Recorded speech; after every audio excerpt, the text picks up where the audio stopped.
Hello and welcome. I'm your host Elizibar. We're going to talk about Mike Miller's Lonestar Heart of the Hero.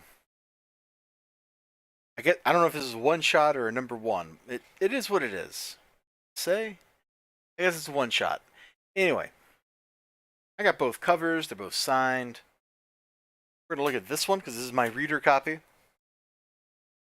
Oh yeah, the little mini print and trading card.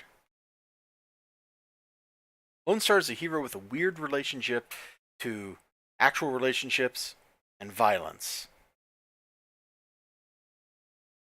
In both cases, it's really strange. And maybe some of that, maybe the actual like human relationship part kind of 1940s, okay, he's really old fashioned. But that seems like a weird hill to die on, and I'm not gonna try to defend it that way. So when we open the story, he's saving a lady from, MS-13 gang members. It's a pretty okay fight sequence. I mean, it's short. He is way, way out of their class, so he just wrecks them, man. It's like Spider-Man drops in, he deals with an alleyway full of thugs, and then leaves. I'm pretty sure that's exactly what this is supposed to reference, is like Spider-Man or Daredevil dropping in, saving somebody, and then leaving. You know what Spider-Man and Daredevil don't do to people? Shoot out their kneecaps.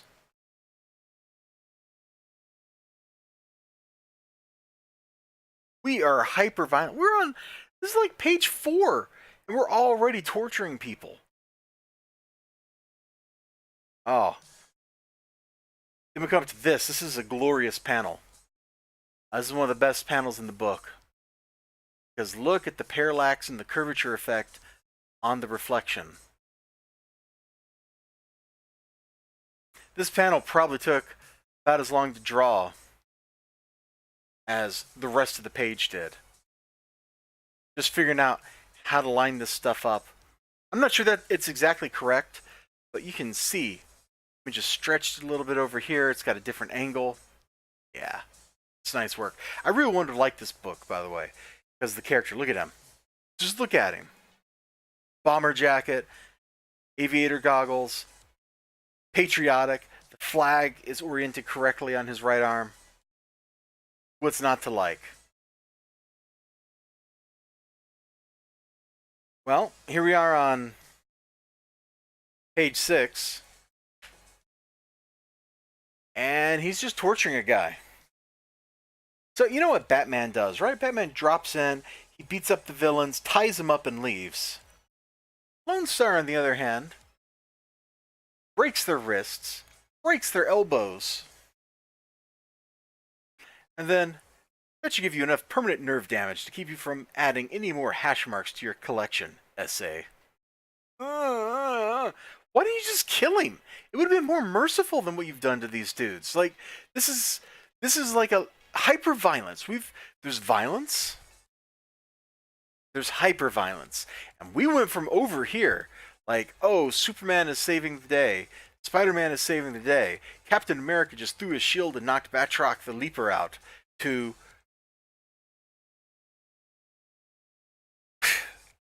I don't know what. The Punisher wouldn't do this. The Punisher would have just shot him. And then he stops her from shooting him. That's not self-defense. That's murder. They were going to. Oh God. Yes, but they didn't. If they had, I'd have shot them for you. So he just runs off when the cops show up. My friends call me Lonestar. I got the Texas flag on my other shoulder. He goes on a date, but the date doesn't go anywhere. He walks her home. Then his friends make fun of him. He decks one of them. By the way, they're all dead. Then they go into the sewers to hunt vampires. Because why not? That's what you do when you got superpowers, right? You just go fight vampires. They're making baby monsters in here. Outside, yay. Daddy never lets me outside. I'm a baby vampire. A whole lot of vampires roll in. Now we get this random segue. I don't care. Oh, look, vampire battle. Dude gets his head ripped off. Sadly, it's one of the good guys. And I wish this had had more of an impact on me, but it absolutely did not. I don't care about Brando.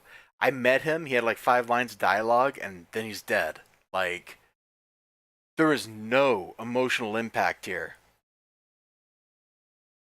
There's negative emotional impact.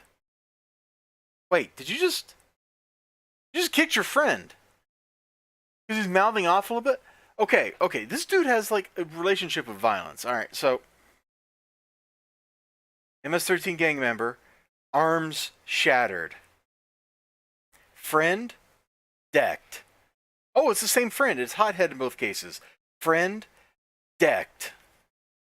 Vampires massacred. Even the kid vampire.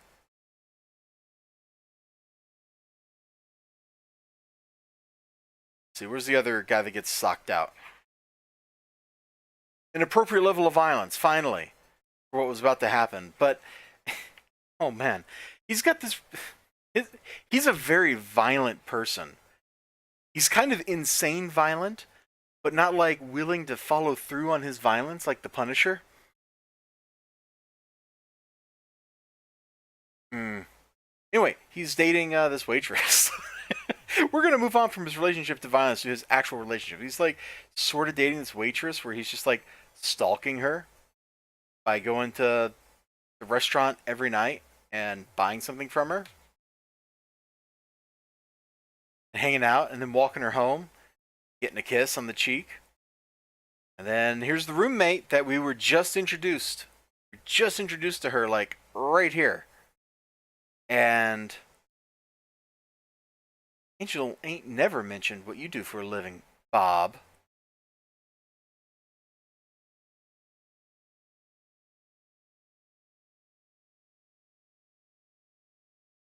That was amazing. You just completely changed the subject. You know what Angel does. What do you do, Bob? Not that interesting. From your bill, let's say you're da-da-da-da-da.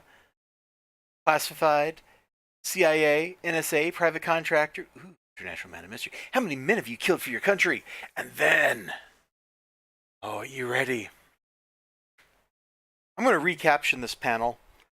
The penultimate panel of this scene. Here, just...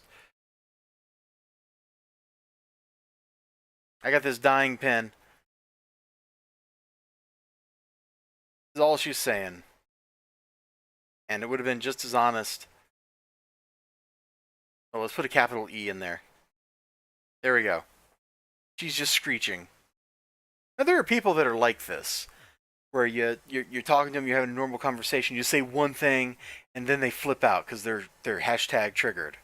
Like, this happens, but there's no setup for it. We don't know this lady. We've never met her before. We don't know anything about her, and she's freaking out after 2 pages? Really? She's freaking out after just 1 page. So she storms off with the girlfriend, who's not really a girlfriend. Dude comes back. He ran into this dude earlier in the book. He totally knocks a tooth out of his head. And then instead of like dating the girl or something, he just runs. No, it can't work. What? Why? Don't you? Someone needs me. I have to go. My people need me. I must leave. There are parts of this book I like. Like, I'm not gonna say that I didn't enjoy like the action sequences. Those are okay. But this book has serious problems with the writing. It's paced oddly. The main character has this weirdly psychotic. You like how I'm using the shadow. This weirdly psychotic uh, urge to hurt people, even his supposed friends. Now they're dead, so maybe Hothead really can't feel it when he gets laid out or kicked in the stomach. But that's not a normal reaction from somebody to someone you work with. Is, hey, yeah, we work with each other. We don't always get along. You know what you don't do? You don't just go bam and break their face. You don't kick them in the gut in the middle of a fight against vampires. What is wrong with you?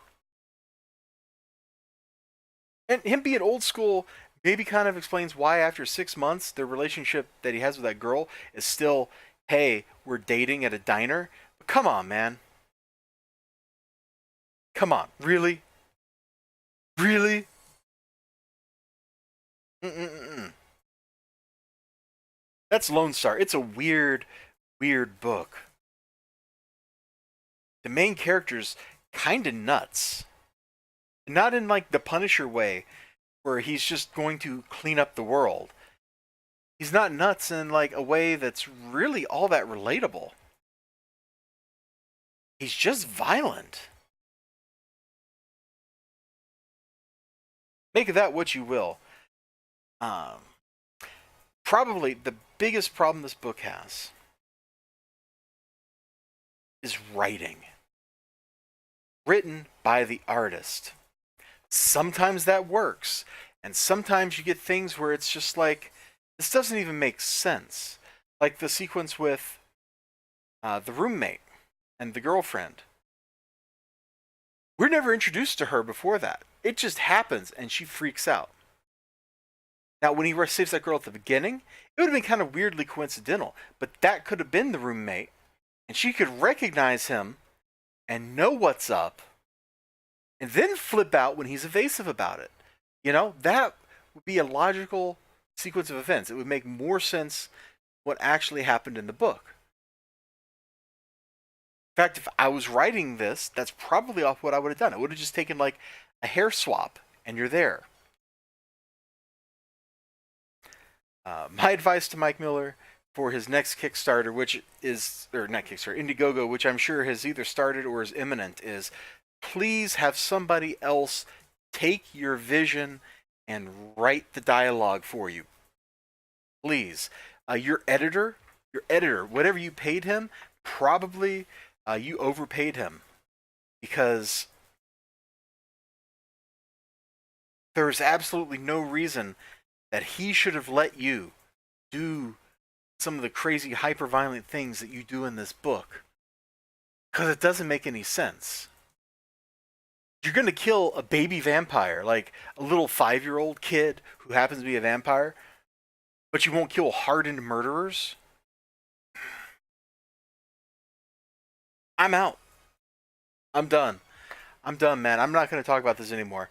Because if I keep talking about this, I'm gonna open my mouth too wide, and I'm gonna say something really dumb, and I don't want to do that. So I will let you go. You all have a great day, and I'll see you next time. I don't think I can really recommend this. Not at the price point of $25 or whatever it was for a single issue. It doesn't feel nearly weighty enough for that. And I guess I'm just really happy that I waited like an extra month or something to get delivery of this, just so Ben Shapiro could endorse it. Who cares? Bye bye.